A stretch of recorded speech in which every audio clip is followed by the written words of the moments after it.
Ya, shalom para kekasih Tuhan, Bapak Ibu Shalom. Shalom. yang hadir malam hari ini, dan juga teman-teman yang dengan setia mendengarkannya lewat live streaming melalui YouTube. Selamat malam. Jumpa lagi bersama saya Stefanus Wijaya dalam renungan arti kehadiran Tuhan. Kiranya damai sejahtera dari Allah dan Tuhan Yesus serta dari Roh Kudus beserta Bapak Ibu sekarang sampai selama-lamanya. Bapak Ibu bersuka cita malam hari ini? Amin. Iya, bersukacitalah senantiasa. Firman Tuhan mengatakan di dalam 1 Tesalonika 5 ayat 16 sampai 18. Bersukacitalah senantiasa. Tetaplah berdoa, mengucap syukur di dalam segala hal, sebab itulah yang dikehendaki Allah di dalam Kristus Yesus bagi kamu.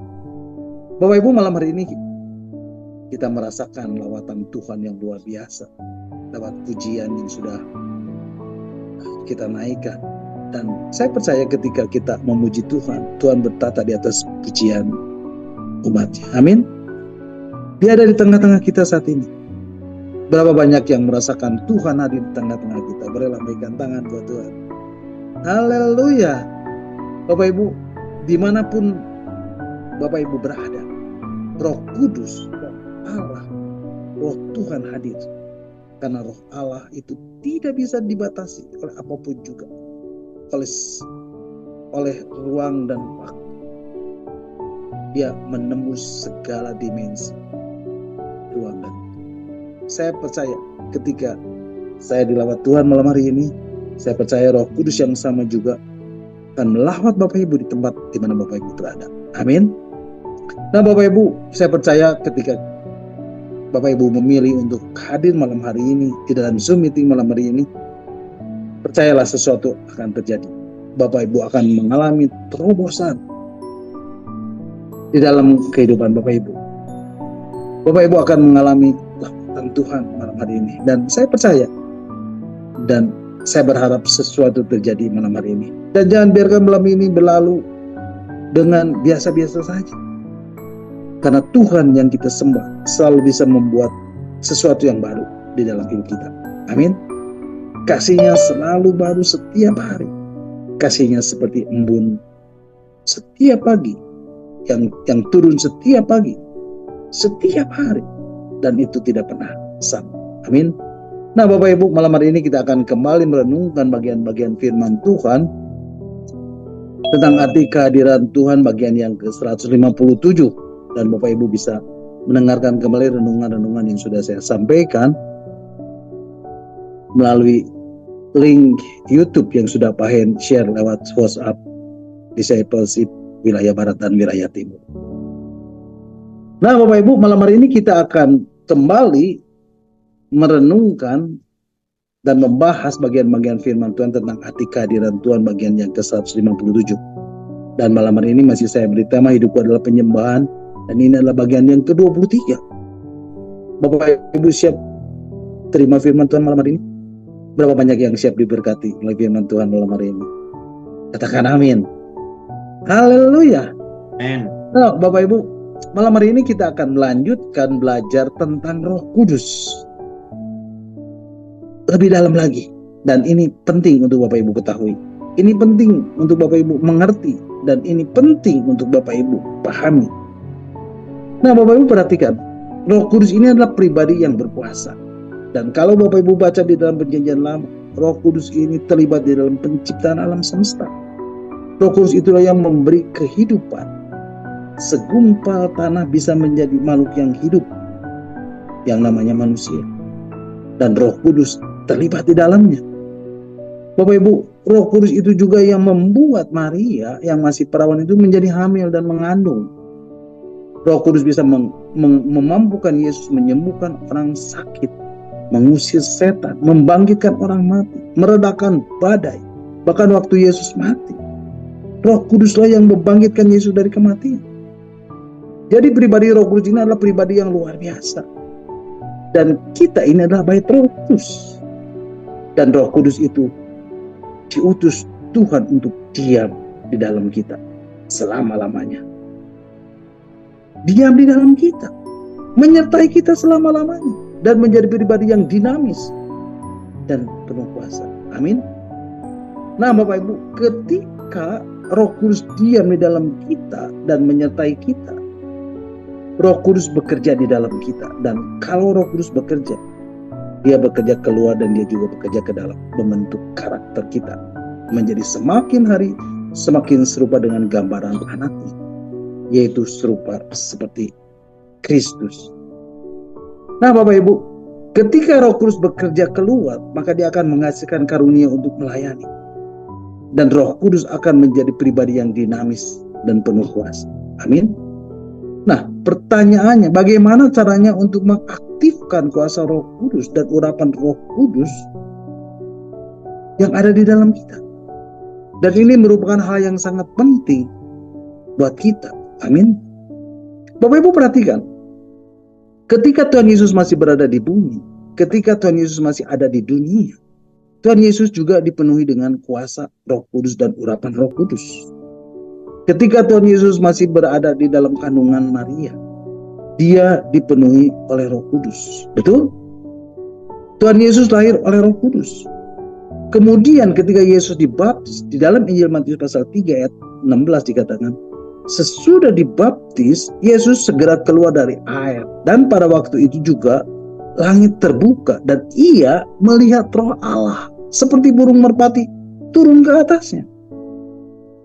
Tuhan Yesus dipenuhi oleh Roh Allah, dipenuhi oleh Roh Kudus, dipenuhi oleh kuasa Roh Kudus dan urapan Roh Kudus.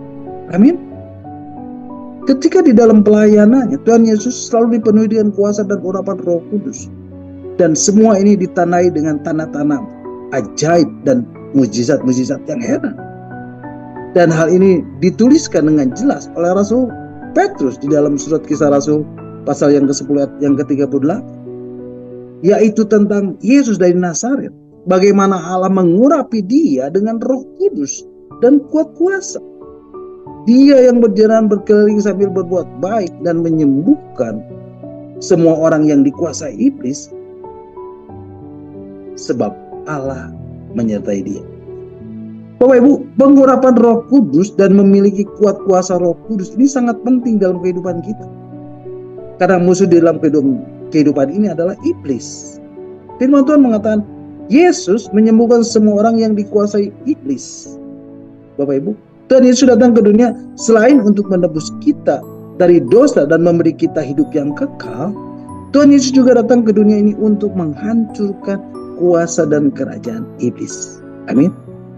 Untuk menggenapi janji Tuhan yang terdapat di dalam kitab Kejadian pasal 3 ayat 15. Aku akan mengadakan permusuhan antara engkau dan perempuan ini, antara keturunanmu dan keturunannya. Keturunannya akan meremukkan kepalamu dan engkau akan meremukkan tumitnya. Jadi Yesus datang ke dunia ini selain untuk menebus kita dari dosa, untuk apa Bapak Ibu? Untuk meremukkan kepala si iblis, untuk menghancurkan perbuatan-perbuatan daripada si iblis, untuk menghancurkan kerajaan iblis.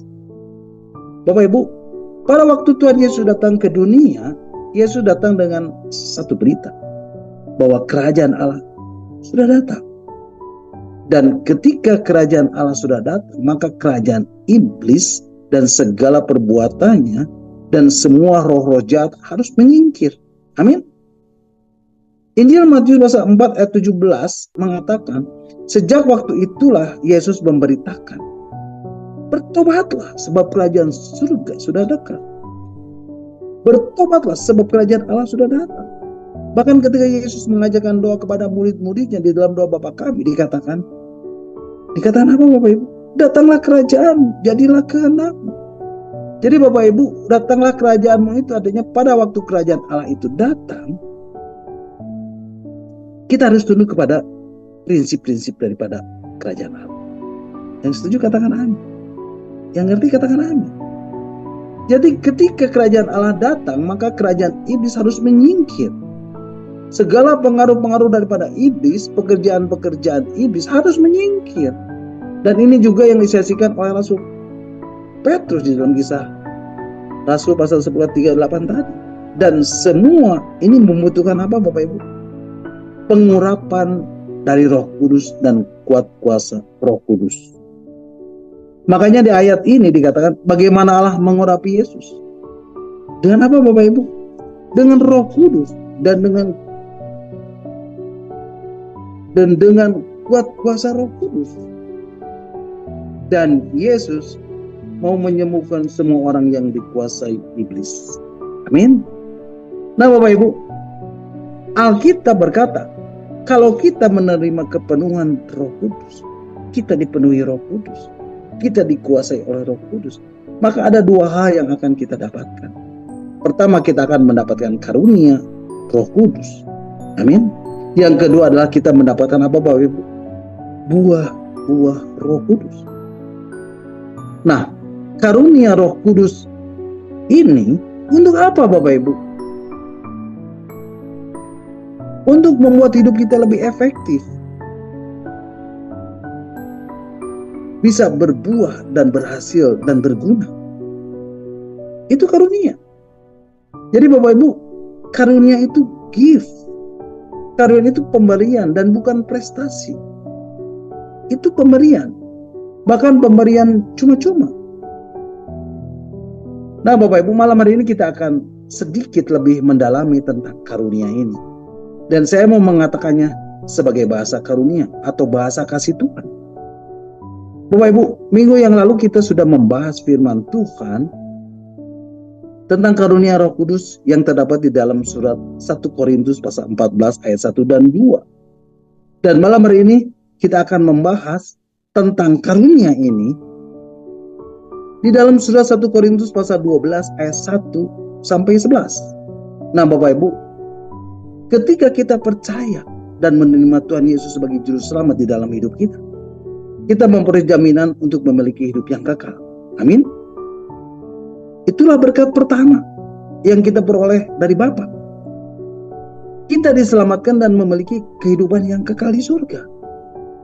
Kemudian setelah kita percaya kepada Yesus dan Roh Kudus dimeterai di dalam kita, Roh Kudus ada di dalam diri kita, dan di dalam perjalanan hidup kekristenan kita,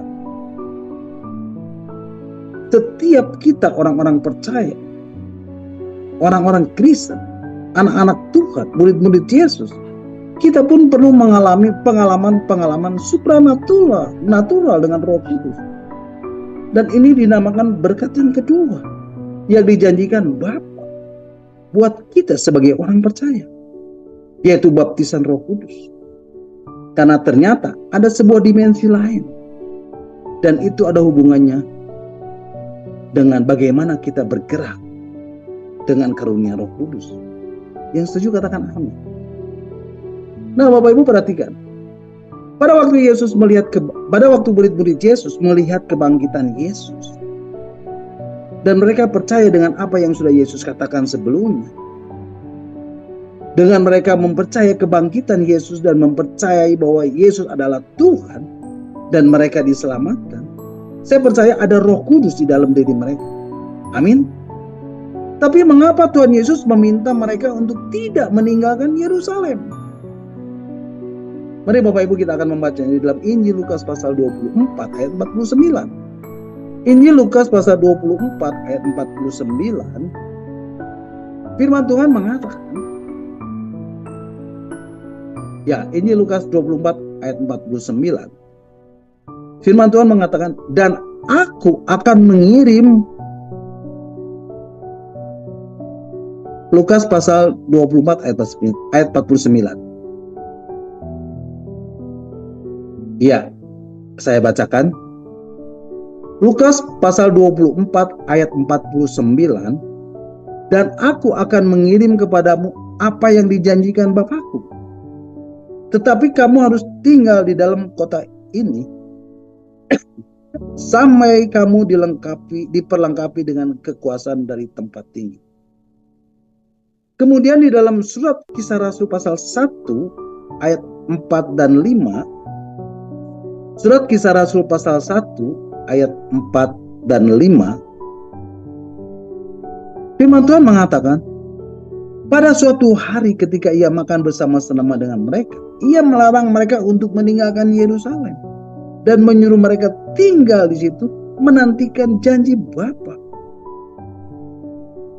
Yang demikian katanya telah kamu dengar daripadaku. Ayat 5. Sebab Yohanes membaptis dengan air, tetapi tidak lama lagi kamu akan dibaptis dengan Roh Kudus. Jadi Bapak Ibu, mereka harus tinggal di Yerusalem dan menunggu janji Bapa sampai mereka diperlengkapi dengan kuasa dari tempat yang tinggi. Berarti ada sesuatu yang penting tentang baptisan Roh Kudus itu. Nah Bapak Ibu, baptisan Roh Kudus itu apa? Baptisan Roh Kudus itu adalah peristiwa kepenuhan Roh Kudus. Baptisan Roh Kudus itu seperti kita mengalami kepenuhan Roh Kudus, dan itu membanjiri diri kita, membanjiri roh kita, bahkan sampai ke jiwa dan tubuh kita dipenuhi sedemikian rupa. Bapak Ibu, saya mau kasih tahu Bapak Ibu, kalau Bapak Ibu percaya Yesus, ketika kita terima Yesus dan kita dimeterai dengan Roh Kudus, dan Roh Kudus ada di dalam diri kita, ada janji Bapa buat kita yang rindu dan yang haus akan Roh Kudus, yaitu baptisan Roh Kudus. Dan itu saya umpamakan seperti ada air di dalam gelas. Dan ketika Bapak Ibu dibaptis oleh Roh Kudus, Bapak Ibu akan mengalami dimensi yang berbeda. Gelas yang sudah ada air itu seakan-akan tercebur di dalam samudera yang luas, di mana gelas itu tadi menjadi tenggelam, dibanjiri, dipenuhi oleh air yang berlimpah-limpah di dalam samudera. Beda dimensi. Beda dimensinya di mana? Ketika kita dibaptis Roh Kudus, kita diperlengkapi dengan kuasa. Yang setuju katakan amin. Nah, Bapak Ibu, ternyata kata diperlengkapi di dalam bahasa aslinya artinya dipakaikan pakaian. Seperti kayak dipakaikan. Jadi ketika kita diberi kuasa, kita dipakaikan kuasa. Seperti kita pakai baju. Katakan pakai baju, Bapak Ibu. Bapak Ibu, di dalam renungan minggu yang lalu saya katakan Roh Kudus itu adalah pribadi. Dia bukanlah sekedar pengaruh. Dia bukanlah kuasa. Dan kita tidak boleh approach, kita tidak boleh mendekati dia, memperlakukan dia sebagai kuasa yang kita bisa gunakan untuk kepentingan kita. Tapi kita harus memperlakukan dia sebagai pribadi, di mana kita mendekat dengan sebuah tujuan untuk kita mengenal. Amin. Tetapi efek samping dari kehadiran Roh Kudus di dalam kehidupan kita, ternyata Roh Kudus itu hadir dalam hidup kita dan dia itu penuh kuasa. Jadi kata diperlengkapi dengan kuasa seperti ini, seperti dipakaikan baju dengan segala perlengkapan.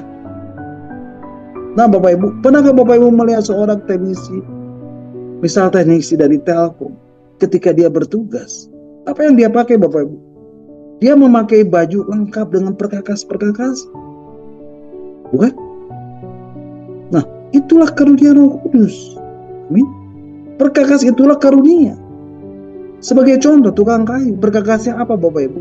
Ada gergaji, ada palu, ada apa lagi? Ada obeng, mungkin ada meteran. Nah, perkakas inilah perlengkapan yang Tuhan berikan kepada kita dengan tujuan untuk melayani. Kalau kita melayani tanpa perkakas itu, sama seperti Bapak Ibu mencoba membangun rumah, mendirikan rumah, dan mendirikan sebuah bangunan, misal dari kayu, katakan tanpa gergaji, Bapak Ibu motong pakai tangan Bapak Ibu, sulit bukan? Itulah sebabnya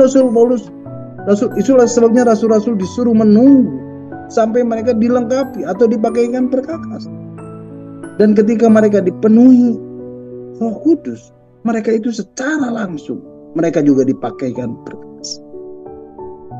Di dalam surat Korintus dijelaskan paling tidak ada 9 karunia Roh Kudus, 9 tools untuk kita melayani. Amin. Nah, malam hari ini kita akan melanjutkan seri tentang karunia Roh Kudus ini. Dan ini saya katakan sebagai bahasa kasih Tuhan. Mari Bapak Ibu kita akan membacanya di dalam surat 1 Korintus pasal 12 ayat 1 sampai 11. Dan kita akan membacanya ayat per ayat. Judul perikopnya, rupa-rupa karunia, tetapi apa Bapak Ibu? Satu roh. Nah Bapak Ibu, ada 3 hal tentang karunia Roh Kudus yang perlu Bapak Ibu ketahui. Dan saya harap Bapak Ibu bisa mengerti dan memahami. Yang pertama, kebenaran yang pertama tentang karunia Roh Kudus adalah Tuhan ingin kita memperhatikan dan mengetahui tentang karunia-karunia Roh Kudus. Yang kedua, kebenaran kedua tentang karunia Roh Kudus, kita harus sungguh-sungguh menginginkan, merindukan, memiliki kehausan akan karunia Roh Kudus. Yang ketiga, kebenaran yang ketiga tentang karunia Roh Kudus, karunia Roh Kudus harus berpusatkan kepada kasih. Mari Bapak Ibu kita akan membahasnya satu persatu. Yang pertama dikatakan, apa yang kita perlu tentang karunia Roh Kudus? Yang pertama adalah Tuhan ingin kita memperhatikan dan mengetahui tentang karunia Roh Kudus. 1 Korintus pasal 12 ayat 1. Mari Bapak Ibu kita akan membacanya. 1 Korintus pasal 12 ayat 1 mengatakan, sekarang tentang karunia-karunia roh, aku mau saudara-saudara supaya kamu mengetahui kebenarannya.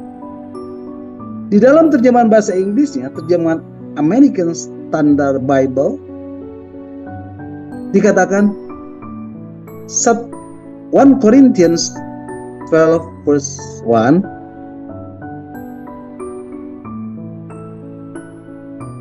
di sini dikatakan, now concerning spiritual gift, brother and sister, I don't want you to be unaware.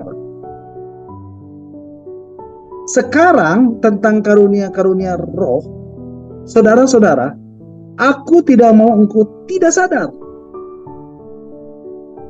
Di dalam terjemahan bahasa Inggris yang lain dikatakan, aku tidak mau engkau tidak mengerti. Terjemahan yang lain lagi dikatakan, I don't want you to be ignorant. Jangan engkau abai, jangan engkau tidak perhatikan. Jangan sampai engkau tidak mengerti kebenaran tentang Roh Kudus. Jangan sampai ada orang Kristen yang sudah terima Yesus 10 tahun, 20 tahun, tapi nggak tahu, nggak sadar, unaware, atau bahkan ignorant tentang kebenaran karunia-karunia Roh Kudus. Nah Bapak Ibu, saya mau ceritakan dulu konteksnya. Kenapa Rasul Paulus menulis ini? Karena jemaat Korintus. Nanti saya akan jelaskan aplikasinya di dalam konteks kita. Kenapa kok kita perlu ngerti? Jadi Bapak Ibu, gereja di Korintus itu, jemaat di Korintus itu adalah jemaat yang dulunya adalah penyembah berhala. Makanya dikatakan di ayat yang kedua, nah mari Bapak Ibu kita akan baca.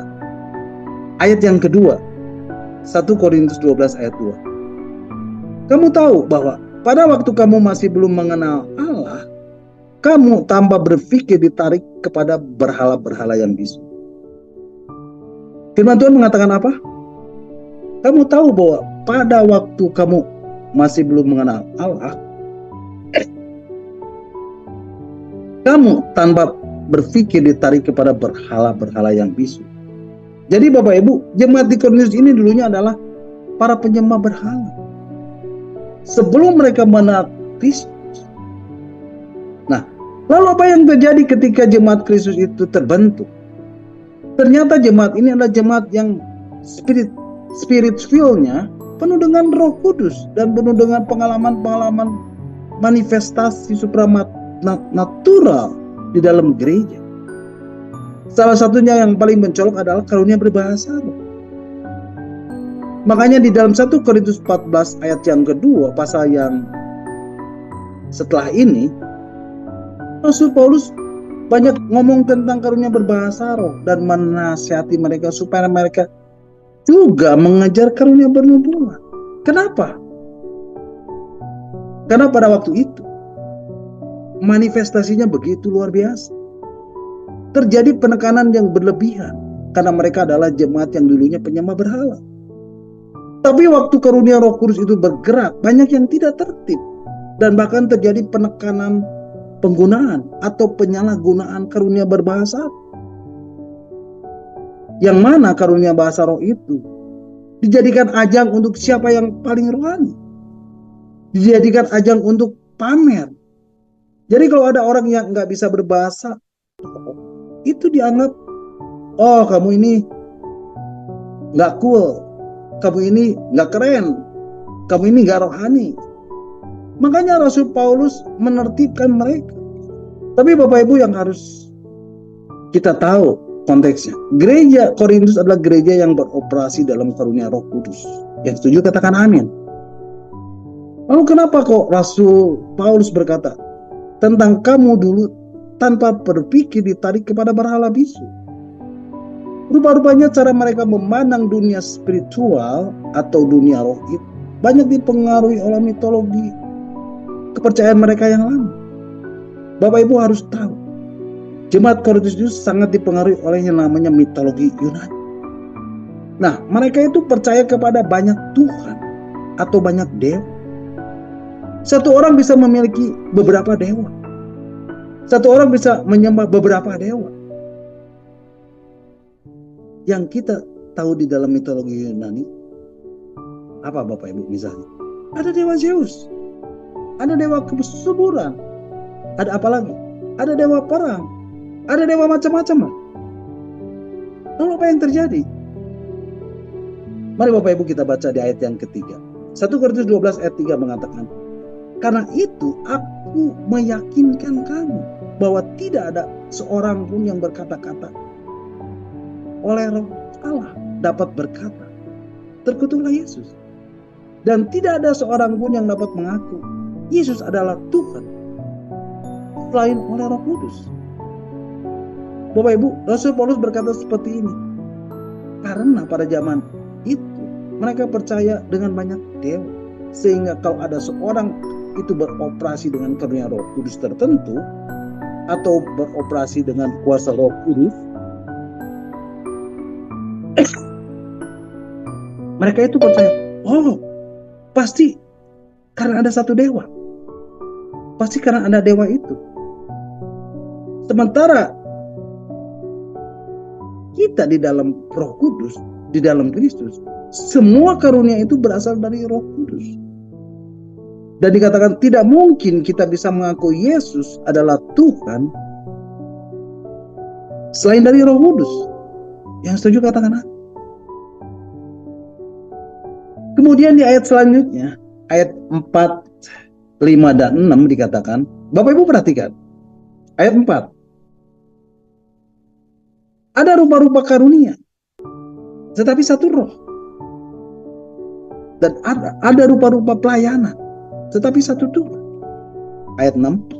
Dan ada berbagai perbuatan ajaib, tetapi Allah adalah satu yang mengerjakan semuanya di dalam semua orang. Jadi ternyata kepercayaan mereka pada waktu itu sangat dipengaruhi bagaimana mereka memandang dunia roh menurut mitologi Yunani. Jadi kalau ada seorang yang bergerak dalam karunia kesembuhan, oh berarti dia itu yang lagi beroperasi itu dewa kesembuhan dan lain sebagainya. Lalu mereka menjadi kacau. Dan Rasul Paulus akhirnya apa saudara? Rasul Paulus berkata, ada berbagai macam-macam karunia, ada berbagai macam-macam pelayanan, ada berbagai macam-macam perbuatan ajaib. Tapi yang mengerjakan itu satu roh, satu Tuhan, yaitu Tuhan yang Esa. Yang setuju katakan amin. Kenapa kok bisa dikatakan begitu, Bapak Ibu? Makanya di ayat berikutnya Rasul Paulus itu memberikan klasifikasi karunia-karunia Roh Kudus yang dikerjakan oleh satu Tuhan. Bapak Ibu, mari kita baca ayat selanjutnya. Ayat 7, 8, 9, 10. Firman Tuhan mengatakan, ayat 7, tetapi kepada tiap-tiap orang dikaruniakan penyataan roh untuk kepentingan bersama. Bapak Ibu, kata dalam tanda kutip penyataan roh itu adalah manifestasi atau demonstrasi dari kuasa Roh Kudus. Kemudian ayat yang ke-8 mengatakan, sebab kepada yang seorang memberikan karunia untuk berkata-kata dengan hikmat, dan kepada yang lain roh yang sama memberikan karunia berkata-kata dengan pengetahuan. Bapak Ibu perhatikan, kata dalam tanda kutip roh yang sama itu berarti karunia berkata-kata dengan hikmat dan karunia berkata-kata dengan pengetahuan itu berasal dari roh yang sama, yaitu Roh Kudus. Kemudian di ayat 9, kepada yang seorang roh yang sama memberikan iman, kepada yang lain ia memberikan karunia untuk menyembuhkan. Ayat 10, kepada yang seorang roh memberikan kuasa untuk mengadakan mukjizat, dan kepada yang lain ia memberikan karunia untuk bernubuat, dan kepada yang lain lagi ia memberikan karunia untuk membedakan bermacam-macam roh. Kepada yang seorang ia memberikan karunia untuk berkata-kata dengan bahasa roh, dan kepada yang lain ia memberikan karunia untuk menafsirkan bahasa roh. Bapak Ibu perhatikan, karunia untuk menyembuhkan dan kuasa untuk mengadakan mukjizat itu berbeda, Bapak Ibu. Karunia menyembuhkan itu artinya orang sakit sembuh, lumpuh berjalan, buta melihat, tuli mendengar, dan seterusnya, dan seterusnya, dan seterusnya. Tapi kuasa untuk mengadakan mukjizat itu, contohnya apa Bapak Ibu? 5 roti dan 2 ikan. Memberi makan berapa orang? Memberi makan berapa banyak? 5.000 orang. Lalu Yesus menyuruh salah seorang muridnya pergi ke danau untuk memancing. Dan ikan pertama yang kau pancing, tangkaplah dan bukalah mulutnya. Maka engkau akan menemukan mata uang 4 dirham di dalamnya. Ambillah itu dan bayarkanlah kepada mereka untuk bisa bayar pajak. Ini mujizat. Kemudian Yesus berkata, tebarkan jalamu ke tempat yang dalam. Padahal semalam-malaman mereka bekerja. Tidak ada satupun mereka dapati. Tidak ada seekor ikan pun yang mereka dapat. Tapi pada saat mereka taat dan melakukannya, mereka pun mendapatkan tangkapan ikan yang banyak. Itu mukjizat Bapak Ibu. Ketika Yesus, apalagi saudara, meredakan badai, itu adalah mukjizat. Itu tanda-tanda mukjizat. Lalu dikatakan kepada yang lain, ia memberikan karunia untuk bernubuat. Dan kepada yang lainnya memberikan karunia untuk membedakan bermacam-macam roh. Kepada yang seorang ia memberikan karunia untuk berkata-kata dengan bahasa roh. Dan kepada yang lain ia memberikan karunia untuk menafsirkan bahasa roh. Nah Bapak Ibu, dari ayat-ayat firman Tuhan ini saya membagi menjadi 3 kelompok besar. Yang pertama adalah karunia kuasa. Bapak Ibu, kuasa ini adalah demonstrasi. Ada kuasa mengadakan mukjizat, ada juga karunia menyembuhkan. Tadi saya sudah jelaskan di mana bedanya. Kuasa mengadakan mukjizat dan karunia menyembuhkan. Dan ada juga karunia iman. Bapak Ibu, karunia iman ini apa? Atau bagaimana dalam aplikasinya? Contohnya, Bapak Ibu pasti sudah pernah mendengar ada banyak hamba-hamba Tuhan yang memberikan kesaksian tentang bagaimana mereka bergerak dalam karunia iman. Ketika harus membangun gedung gereja karena sudah tidak memadai atau sudah tidak bisa lagi menampung jemaat di gereja, dan dengan iman walaupun tanpa ada dana mulai melakukan proyek pembangunan gereja. Dan itu dibutuhkan karunia iman. Dan itu semua harus dikerjakan sesuai dengan kehendak Tuhan. Dan Tuhan karuniakan karunia iman. Dan proyek pembangunan itu akhirnya bisa terrealisasi. Walaupun secara hitung-hitungan tidak masuk akal. Itu namanya the gift of faith. Itu namanya karunia iman. Yang ngerti katakan amin. Yang kedua, namanya karunia pewahyuan. Bapak Ibu, karunia pewahyuan ini ada 3. Karunia pewahyuan yang pertama, karunia berkata-kata dengan hikmat. Contohnya adalah di dalam perjanjian lama, dia adalah Salomo. Lewat perkataannya dia bisa memberikan solusi jawaban yang brilian. Dan itu bukan lahir dari kepandaiannya, tapi itu pemberian atau gift. Kemudian karunia pewahyuan yang kedua adalah berkata-kata dengan pengetahuan. Contoh aplikasinya bagaimana, Pak? Apa, Pak? Bapak Ibu, karunia berkata-kata dengan pengetahuan itu begini. Satu kali saya pernah berkata-kata dengan pengetahuan. Saya pernah doakan sebuah rumah. Karena kebetulan itu ada kerabat saya. Dan itu terjadi beberapa tahun yang lalu. Lalu dia minta untuk didoakan.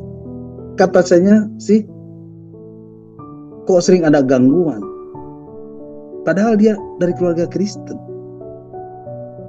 Lalu saya berdoa. Saya doakan semua ruangan. Tapi ketika menginjak sampai di balkon lantai yang kedua,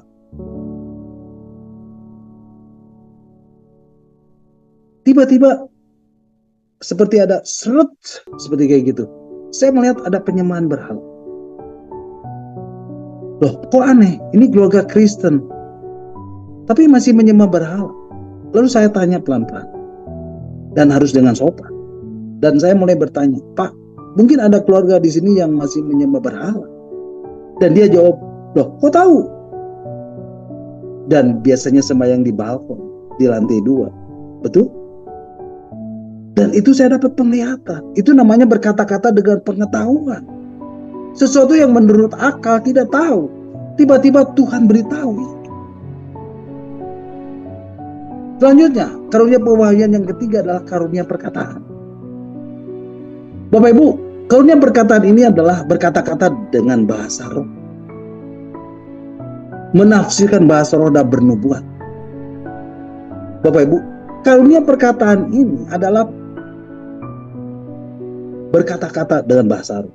Kalau berkata-kata dalam bahasa roh di dalam 1 Korintus pasal 12, itu berbeda dengan bahasa roh yang kita pakai untuk bahasa doa yang menetap. Ketika Bapak Ibu terima baptisan Roh Kudus, Bapak Ibu berbahasa roh. Lalu bahasa roh itu menetap menjadi bahasa doa. Bahasa roh yang itu namanya glosolalia. Bahasa lidah, bahasa roh. Atau speaking in tongue. Dan itu dipakai untuk kita berkomunikasi, bersekutu dengan Tuhan. Ada bahasa rahasia yang juga kita tidak tahu. Tetapi bisa saja ketika di dalam melayani umat atau jemaat, bisa juga karunia itu beroperasi. Tapi bedanya bukan dari bawah ke atas,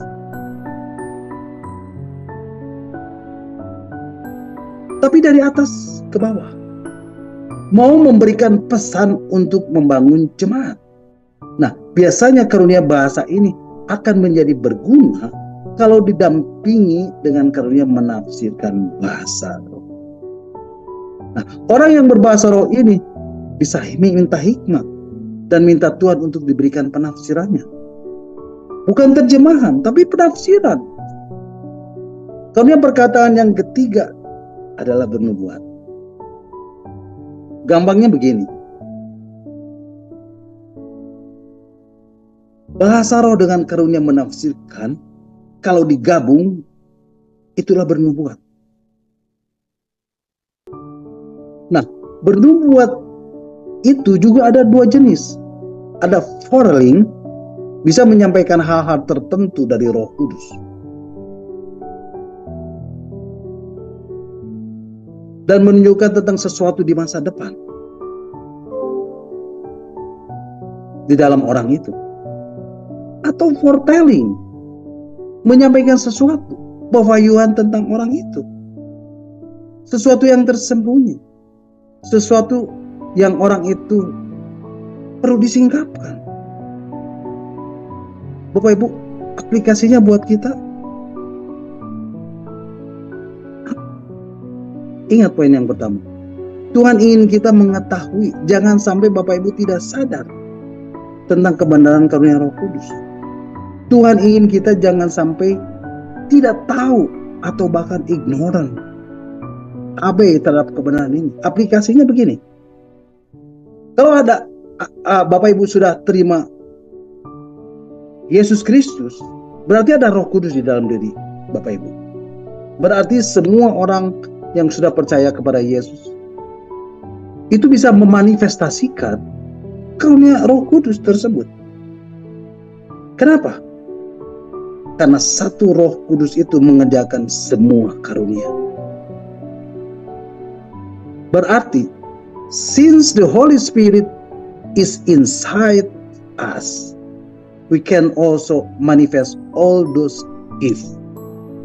Kita bisa memanifestasikan karunia Roh Kudus. Itulah sebabnya Paulus ingin semua orang percaya mengerti tentang ini. Jadi Bapak Ibu bisa memanifestasikan karunia Roh Kudus di dalam kehidupan Bapak Ibu.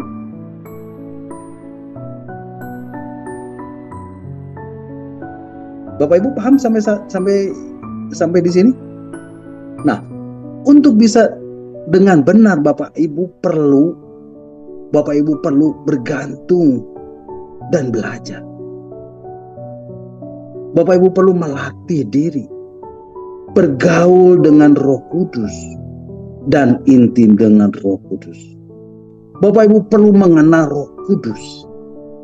Yang setuju katakan amin. Haleluya. Nah, sekarang kebenaran yang kedua tentang karunia Roh Kudus. Kita harus sungguh-sungguh menginginkan, merindukan, dan memiliki kehausan akan karunia Roh Kudus. Bapak Ibu, di dalam surat 1 Korintus 14 ayat 1 dikatakan, mari Bapak Ibu kita akan membacanya. Surat 1 Korintus 14 ayat 1. Surat 1 Korintus pasal 14 ayat 1 mengatakan, kejarlah kasih itu dan usahakan dirimu memperoleh karunia-karunia Roh, terutama karunia untuk bernubuat. Bapak Ibu, kejarlah kasih dan usahakan dirimu memperoleh karunia-karunia Roh Kudus. Nanti saya akan jelaskan kejarlah kasih ini. Tapi saya ingin Bapak Ibu tahu kebenarannya bahwa Roh Kudus ada di dalam diri Bapak Ibu, dan roh yang sama itu bisa memanifestasikan 9 karunia Roh Kudus. Maka semua orang percaya ini punya harapan dan bisa beroperasi di dalam 9 karunia. Setelah Bapak Ibu tahu yang kedua, Bapak Ibu perlu menginginkannya untuk betul-betul bisa mengoperasikannya. Nah Bapak Ibu, minggu yang lalu saya sudah sampaikan, banyak orang membaca ayat ini hanya sampai pada kata kejarlah kasih. Lalu apa artinya dari ayat ini Bapak Ibu? Bapak Ibu, sebenarnya di dalam ayat ini terkandung satu prinsip, atau menunjukkan satu prinsip. Prinsipnya itu begini Bapak Ibu, seperti prinsip orang et labora. Kita itu dalam kehidupan sehari-hari, kita diajar prinsip orang et labora, berdoa dan bekerja. Amin Bapak Ibu. Tapi kenyataannya ada orang-orang yang cuma berdoa saja, tapi tidak pernah bekerja. Nah, biasanya message apa yang kita berikan kepada mereka? Kita akan berkata dan kita akan berkata, jangan berdoa saja, engkau harus melangkah dan bekerja. Betul? Apa ketika kita berkata begitu berarti kita berkata dan meniadakan berdoa? Tidak, tidak. Demikian juga di dalam kehidupan ini. Ada orang yang kerja, tapi tidak pernah berdoa. Nasihat apa yang bisa kita berikan kepada mereka? Tentu kita akan berkata, jangan hanya kerja, tapi engkau pun harus berdoa. Karena tidak mungkin engkau bisa mengerjakan dengan efektif kalau engkau tidak disertai oleh Tuhan. Kalau engkau tidak bergantung kepada Tuhan. Betul? Ada banyak hal dalam kehidupan ini dan kita tidak bisa melakukannya dengan kekuatan sendiri. Tapi harus ada kuasa doa. Jadi ketika kita memberi nasihat seperti itu, apakah artinya meniadakan pentingnya bekerja? Tidak. Begitu pula dengan kasih dan karunia Roh Kudus. Bapak Ibu, pada waktu Rasul Paulus berkata, percuma engkau berbahasa roh, tapi kalau engkau tidak punya kasih, itu bukan berarti meniadakan karunia Roh Kudus. Rasul Paulus hanya menekankan pentingnya kasih, karena kasih itu adalah fondasinya. Amin Bapak Ibu. Kasih itulah tujuannya. Tapi walaupun begitu, bukan berarti meniadakan karunia Roh Kudus. Amin. Dan waktu Rasul Paulus berkata, kejarlah kasih, usahakanlah dirimu untuk memperoleh karunia Roh Kudus. Pada waktu Rasul Paulus menekankan itu, Rasul Paulus tidak meniadakan pentingnya kasih atau karakter. Jadi kita sebetulnya perlu dua-duanya. Kita mau bertumbuh di dalam karakter, di dalam kasih. Kita juga mau bertumbuh di dalam karunia Roh Kudus. Bapak Ibu, Paulus juga berkata, kalau Bapak Ibu mau masuk, kalau Bapak Ibu tidak fokus kepada dirimu sendiri, bertumbuhlah, bangunlah dirimu sampai di titik Anda bisa belajar untuk melayani orang lain dengan karunia Roh Kudus. Amin. Bapak Ibu, Tuhan ingin Bapak Ibu mengejar kasih dan melayani orang lain dengan karunia. Nah, pada dasarnya tujuan dari karunia Roh Kudus itu sebetulnya menyatakan kasih Kristus. Makanya saya akan berkata, ini sebuah kehormatan kalau kita bisa melayani dengan menggunakan karunia Roh Kudus. Itu kehormatan Bapak Ibu. Lalu apa syaratnya Pak? Apa syaratnya? Apa syaratnya saya bisa bergerak atau beroperasi melayani orang lain dengan karunia khusus? Karunia Roh Kudus. Syaratnya untuk kita bisa bergerak atau beroperasi melayani orang dengan karunia Roh Kudus, Bapak Ibu harus menerima yang namanya baptisan Roh Kudus. Dan Bapak Ibu akan menerima karunia Roh Kudus. Bagaimana caranya menerima baptisan Roh Kudus itu Pak? Sederhana Bapak Ibu. Kalau Bapak Ibu bisa baca di Alkitab, di surat Kisah Rasul pasal 19. Mari Bapak Ibu kita akan membacanya. Surat Kisah Rasul pasal 19 ayat 1 sampai 6. Kisah Rasul 19 ayat 1 sampai 6 mengatakan. Ayat 1, ketika Paulus masih di Korintus, Paulus sudah menjelajah daerah-daerah ke pedalaman dan tiba di Efesus. Di situ didapatinya beberapa orang murid. Katanya kepada mereka, sudahkah kamu menerima Roh Kudus ketika kamu menjadi percaya? Akan tetapi mereka menjawab dia, belum, bahkan kami belum pernah mendengar bahwa ada Roh Kudus. Ayat 3, lalu kata Paulus kepada mereka, kalau begitu dengan baptisan manakah kamu telah dibaptis? Jawab mereka, dengan baptisan Yohanes. Ayat yang keempat, kata Paulus, baptisan Yohanes adalah pembaptisan orang yang telah bertobat. Dan ia berkata kepada orang banyak bahwa mereka harus percaya kepada Dia yang datang kemudian daripadanya, yaitu Yesus. Ayat kelima, ketika mereka mendengar hal itu, mereka memberi diri, mereka dibaptis dalam nama Tuhan Yesus.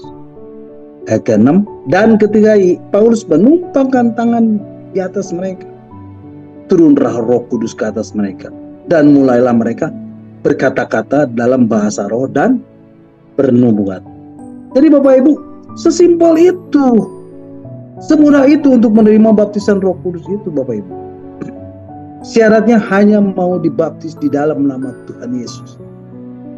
Dan ketika Paulus memberikan penumpangan tangan kepada mereka, mereka itu terima baptisan Roh Kudus. Dan mereka berbahasa roh dan bernubuat. Di dalam Kisah Rasul pasal 2, ketika rasul-rasul menanti-nanti, lalu Roh Kudus datang dicurahkan dalam bentuk tiupan angin keras. Lalu ada lidah-lidah api. Ingat Bapak Ibu, Roh Kudus itu bukan angin, Roh Kudus itu bukan api. Tapi Roh Kudus itu datang seperti ada tiupan angin keras. Lalu seperti ada api hinggap. Lalu dikatakan apa Bapak Ibu? Mereka mulai apa Bapak Ibu?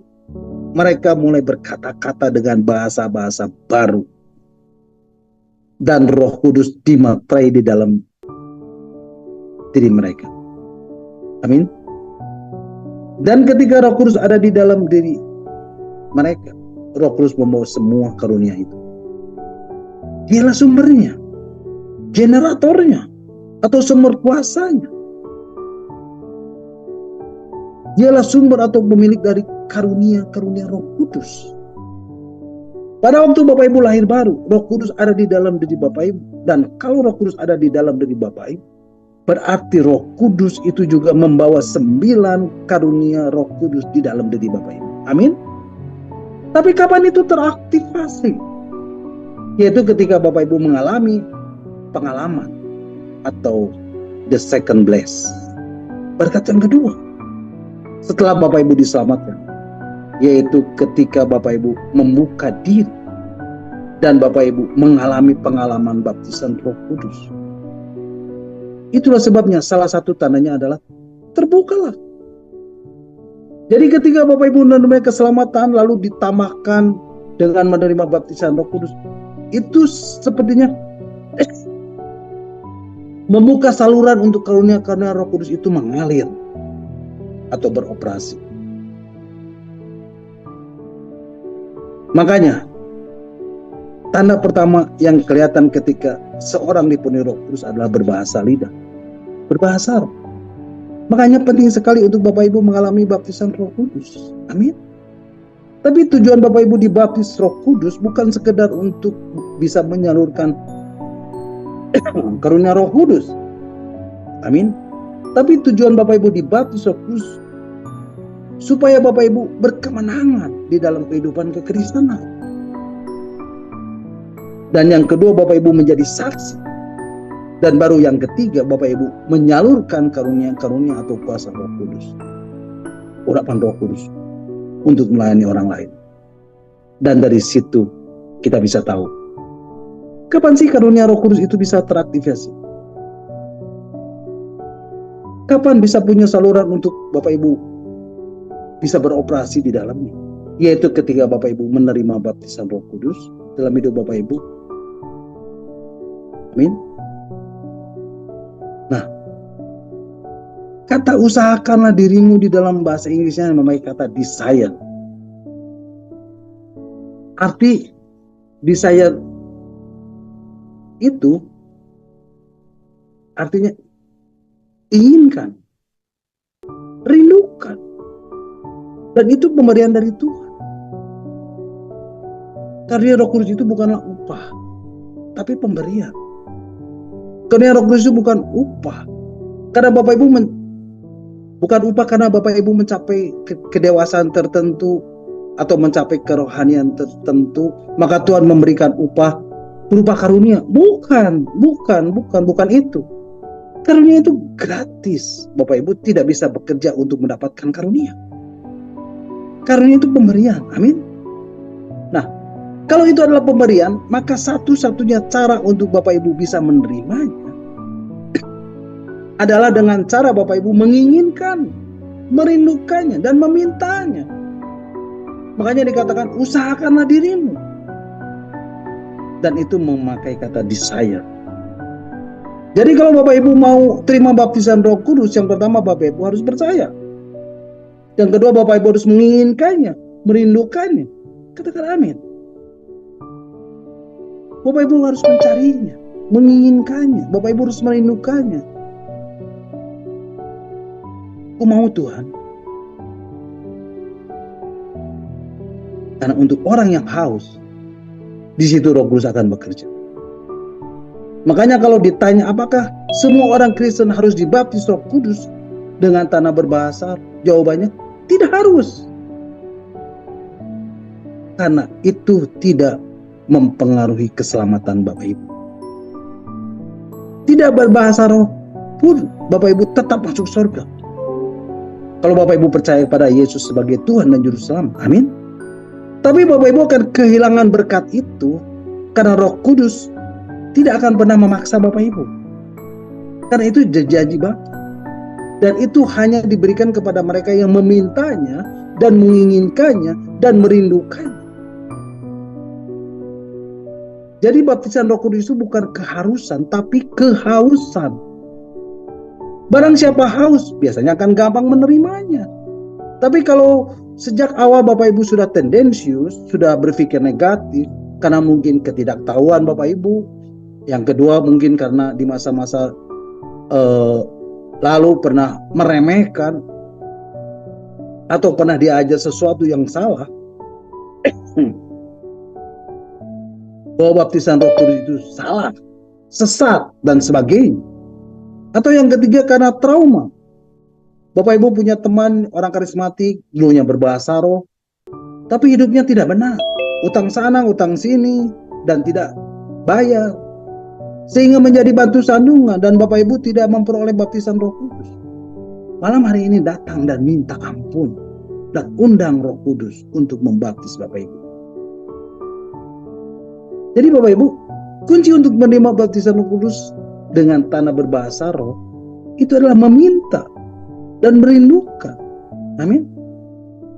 Dan kalau Bapak Ibu ingin memanifestasikan 9 karunia Roh Kudus dalam hidup Bapak Ibu, itu juga bekerja hukum yang sama. Bapak Ibu hanya perlu menginginkannya dan Bapak Ibu merindukannya dan memintanya. Amin. Karena itu pemberian, bukan upah. Amin. Nah, dari sini kita tahu bahwa karunia Roh Kudus itu tidak bisa dijadikan validasi sebagai ukuran kedewasaan seseorang. Bukan karena seorang berbahasa roh yang menjadi ukuran kerohanian seseorang. Bukan menjadi ukuran kerohanian seseorang. Bukan karena seseorang mendoakan orang lain lalu karunia kesembuhan mengalir dan orang itu sembuh, itu menjadi ukuran perjalanan rohani seseorang. Bukan karena seseorang punya karunia kenabian. Bukan karena karunia profetik, bukan karena nubuatan melalui penglihatan. Itu menjadi ukuran kerohanian, bukan. Bukan Bapak Ibu. Apa yang menjadi ukuran kerohanian Bapak Ibu? Tidak lain adalah buah roh. Amin. Kasih, sukacita, damai sejahtera, kesabaran, kemurahan, kebaikan, kesetiaan, kelemah lembutan, penguasaan diri. Jadi ukuran kedewasaan seorang adalah buah Roh Kudus. Katakan amin. Tapi Bapak Ibu harus mengusahakan diri, Bapak Ibu harus menginginkannya. Bapak Ibu, mari kita akan lihat ayat yang terakhir. 1 Korintus pasal 12 ayat 11.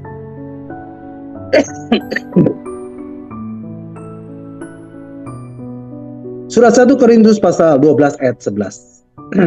Tetapi semuanya ini dikerjakan oleh Roh yang satu dan yang sama, yang memberikan karunia kepada tiap-tiap orang khusus, secara khusus, seperti yang dikehendakinya.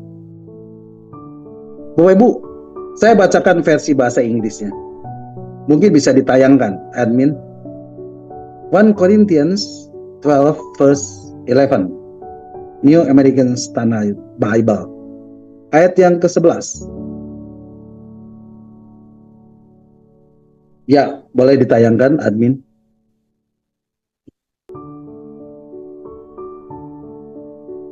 Oke, saya bacakan. Ya, ayat 11. But one and the same Spirit works all these things, distributing to each one individually just as he will. Dikatakan mendistribusikannya kepada setiap orang seperti yang Tuhan kehendaki. Pertanyaannya, kepada siapa dan bagaimana cara Tuhan memberikan atau mendistribusikan? Kepada siapa yang dikehendakinya?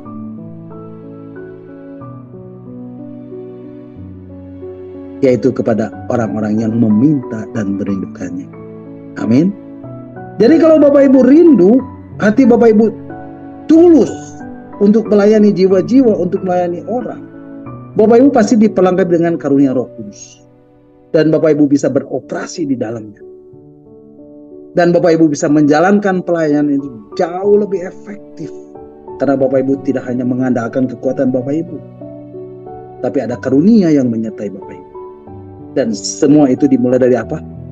Bapak Ibu sungguh-sungguh menginginkan, merindukan, memiliki kehausan akan karunia Roh Kudus. Nah, sekarang yang ketiga Bapak Ibu. Kebenaran yang ketiga. Karunia Roh Kudus harus berpusatkan kepada kasih. Bapak Ibu perhatikan. Di dalam surah 1 Korintus pasal 12, Rasul Paulus menjelaskan tentang apa? Tentang karunia Roh Kudus. Kemudian di dalam surat 1 Korintus pasal 14, Rasul Paulus menjelaskan tentang apa Bapak Ibu? Juga tentang karunia Roh Kudus. Lebih spesifiknya tentang bernubuat dan bahasa roh. Betul? Tapi Bapak Ibu perhatikan, di tengah-tengah surat 1 Korintus pasal 12 dan surat 1 Korintus pasal 14, itu ada surat 1 Korintus pasal 13 yang berisi tentang kasih. Di tengah-tengahnya ada kasih. Di antara karunia-karunia itu, di tengah-tengahnya ada apa Bapak Ibu? Ada kasih. Jadi karunia Roh Kudus itu harus memiliki fondasi kasih. Dan di dalam menjelaskannya dan menjalankannya juga harus didasari oleh kasih. Yang setuju katakan amin. Makanya saya katakan kalau karunia Roh Kudus itu adalah bahasa kasihnya Tuhan. Kalau Bapak Ibu mendoakan orang tanpa karunia Roh Kudus, orang itu akan merasa bahwa Bapak Ibu memperhatikan atau mengasihi. Tapi kalau Bapak Ibu mendoakan orang sakit dengan karunia Roh Kudus dan orang itu disembuhkan, orang itu bukan hanya merasa dikasihi Bapak Ibu, tapi orang itu merasakan langsung kasih Tuhan. Dengan spontan dia akan berkata, terima kasih Tuhan, Engkau sungguh baik, Engkau sungguh mengasihiku. Amin. Kalau Bapak Ibu berkata-kata tanpa karunia Roh Kudus, orang itu akan mendapatkan nasihat dari Bapak Ibu. Tapi kalau Bapak Ibu berkata-kata dengan karunia hikmat atau bahkan karunia pengetahuan, berkata-kata dengan karunia pengetahuan, dan Bapak Ibu menyingkapkan sesuatu, Bapak Ibu menyampaikan sesuatu, lalu orang itu merasa, kok kamu tahu? Lalu Bapak Ibu berkata, Tuhan mengasihimu. Dan Bapak Ibu beri dia nasihat. Orang itu bukan hanya merasakan kasih Bapak Ibu, tapi orang itu merasakan kasih Tuhan. Dan Tuhan peduli dengan hidupnya. Jadi Bapak Ibu, karunia Roh Kudus itu bahasa kasihnya Tuhan kepada manusia. Yang setuju katakan amin. Jadi ketika Bapak Ibu beroperasi dengan karunia Roh Kudus ini, tujuannya bukan untuk diri kita sendiri. Tujuannya untuk menyalurkan kasih Allah melalui hidup Bapak Ibu kepada orang yang dilayani. Dan buahnya adalah membuat orang itu dekat kepada Tuhan. Ketika orang itu disembuhkan, ketika orang itu mengalami karunia tertentu, orang itu merasa bahwa Tuhan itu peduli, Tuhan mengasihinya, lalu dia akan menarik dia untuk semakin dekat kepada Tuhan. Tapi ingat, khususnya karunia-karunia pewahyuan dan perkataan-perkataan semua penggunaan karunia ini tidak boleh menggantikan persekutuan atau hubungan dengan Tuhan. Amin. God bless you all. Nah, Bapak Ibu, sampai di sini dulu renungan kita malam hari ini. Dan di akhir dari renungan malam hari ini, kita akan menaikkan satu pujian, Rohmu yang hidup penuhiku. Biarlah pujian ini boleh memberkati Bapak Ibu semuanya malam hari ini. Mari Bapak Ibu kita angkat pujian ini bersama-sama. Rohmu yang hidup penuhiku.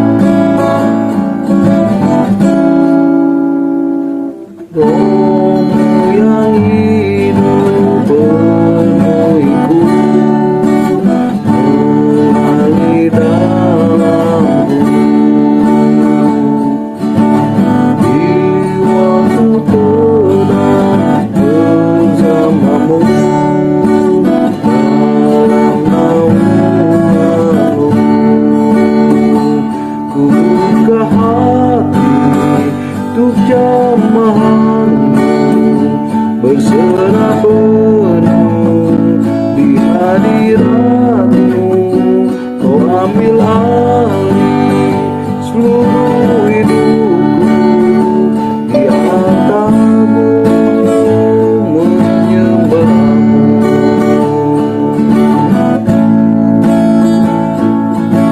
Oh yang kudus pulihkanku, Engkaulah damaiku.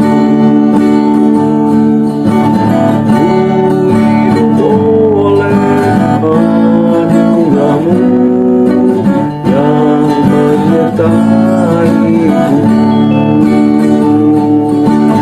yang menyertaiku. Ku hati untuk jamahan-Mu, berserah penuh di hadirat-Mu, Kau ambil alih seluruh hidupku, di atas-Mu menyembah-Mu. Ku hati untuk jamahan-Mu, berserah penuh di hadirat-Mu, Kau ambil alih seluruh hidupku, di atas-Mu menyembah-Mu.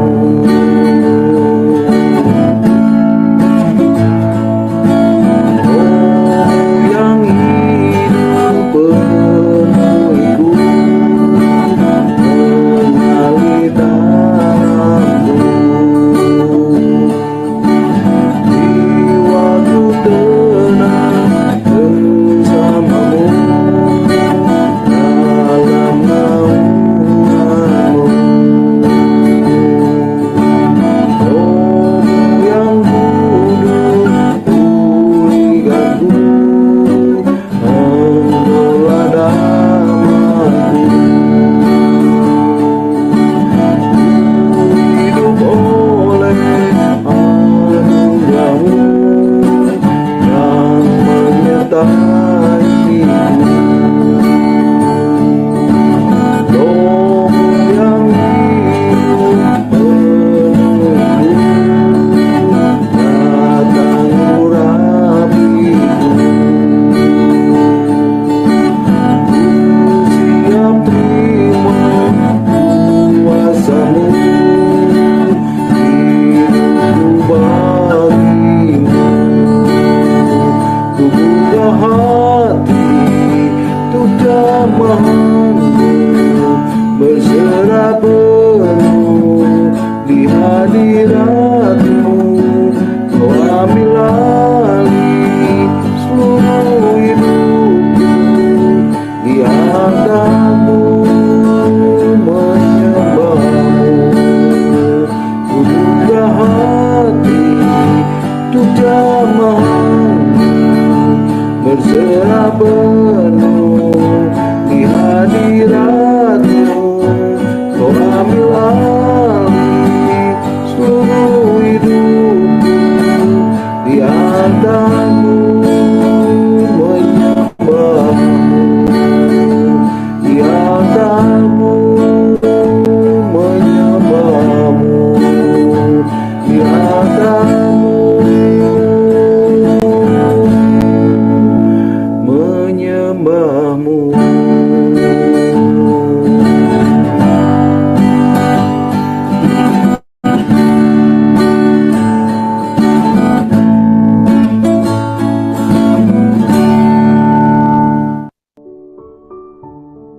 Amin.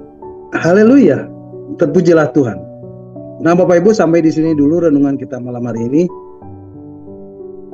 Dan Bapak Ibu bisa mengikuti dan mendengarkan kembali renungan-renungan yang akan saya sampaikan minggu depan dalam Zoom meeting Evangelist ini. Dan saya percaya setiap firman Tuhan, setiap kebenaran ini akan mengubah hidup Bapak Ibu, saudara dan saya. Dia adalah firman yang hidup, dia adalah firman yang kuat, dia adalah firman yang tajam, yang menembus setiap dimensi kehidupan. Apapun, sekalipun, walaupun bagaimanapun hidup Bapak Ibu, saudara dan saya. Percayalah Bapak Ibu, ketika Bapak Ibu mencari kerajaan Allah dan kebenarannya, maka semuanya akan ditambahkan kepadamu. Amin. God bless you all. Nah, silakan Bapak Ibu kalau ada yang mau menambahkan atau ada yang mau bertanya, nanti saya akan mencoba menjawabnya. Amin. Tuhan Yesus memberkati. Puji Tuhan. Mari Bapak Ibu, kita akan kembali mengucap syukur buat renungan yang sudah kita dengar dan yang sudah saya sampaikan, dan kita akan berdoa.